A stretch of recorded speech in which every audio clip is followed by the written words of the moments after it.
बांग्लादेश में ISI agent Bharat के खिलाफ साजिश रच रहे हैं। नॉर्थ ईस्ट में हथियारों की सप्लाई बढ़ाने की कोशिश तेज हो रही है। पाकिस्तान के हाई कमिश्नर ने 2 सीक्रेट बैठकें की हैं। आईएसआई एजेंट्स बांग्लादेश में एक्टिव हो गए हैं। पहलगाम में हुए आतंकवादी हमले के बाद भारत और पाकिस्तान में तनाव काफी बढ़ गया है। पाकिस्तान को ये डर सता रहा है कि कहीं भारत इस आतंकी हमले का बदला लेने के लिए हमला न कर दे। भारत की तरफ से हमले की आशंका के चलते पाकिस्तान में सरकार और सेना अलर्ट पर हैं। दोनों देशों के बीच बढ़ते तनाव और हमले के डर के बावजूद पाकिस्तान अपनी हरकतों से बाज नहीं आ रहा है। पाकिस्तान की खुफिया एजेंसी आईएसआई फिर से भारत के खिलाफ साजिश में लग गई है और इस बार ये काम पाकिस्तान से नहीं बल्कि भारत के एक दूसरे पड़ोसी मुल्क से करने की प्लानिंग चल रही है। खबर है कि पाकिस्तानी खुफिया एजेंसी आईएसआई बांग्लादेश में सक्रिय हो गई है।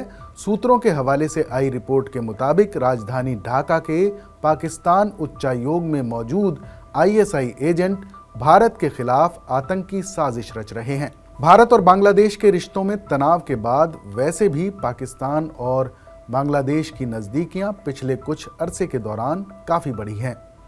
कुछ महीने पहले ये खबर भी आई थी कि आईएसआई बांग्लादेश में अपना ठिकाना बना रहा है। अब जानकारी मिली है कि आईएसआई एजेंट्स बांग्लादेश में बैठकर भारत के खिलाफ कोई बड़ी साजिश रच रहे हैं। सूत्रों के मुताबिक बांग्लादेशी राजधानी ढाका के पाकिस्तान उच्चायोग में आईएसआई एजेंट्स भारत के खिलाफ कोई बड़ी आतंकी प्लानिंग कर रहे हैं।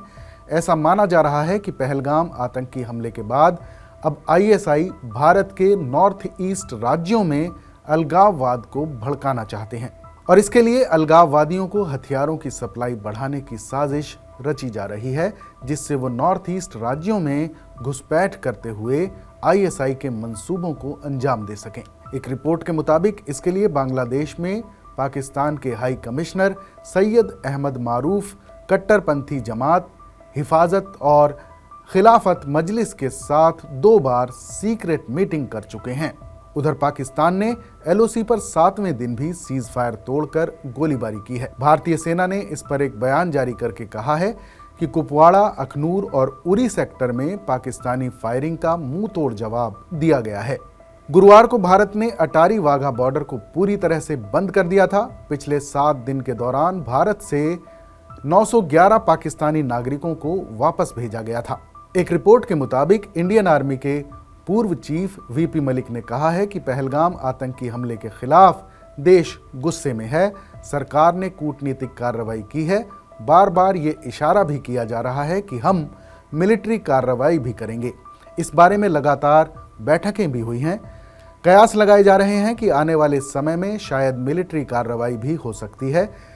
मैं समझता हूं कि मिलिट्री की प्लानिंग और तैयारी चल रही है। पूर्व आर्मी चीफ वीपी मलिक ने कहा कि इस वक्त देश की सारी जनता और राजनीतिक नेतृत्व चाहता है कि पाकिस्तान को ऐसी चोट दी जाए या कुछ ऐसी कार्रवाई हो कि वो दोबारा आतंकी घटनाओं को अंजाम देने की हिमाकत न करे। हमारा पावर बैलेंस पाकिस्तान से कई गुना ज्यादा है। हमारी सेना ताकतवर है।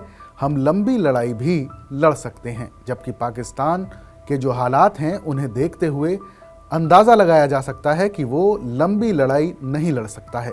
पाकिस्तान के पास ना तो पैसा है और ना ही इतना गोला बारूद है कि भारत के सामने ज़्यादा दिन टिक सके।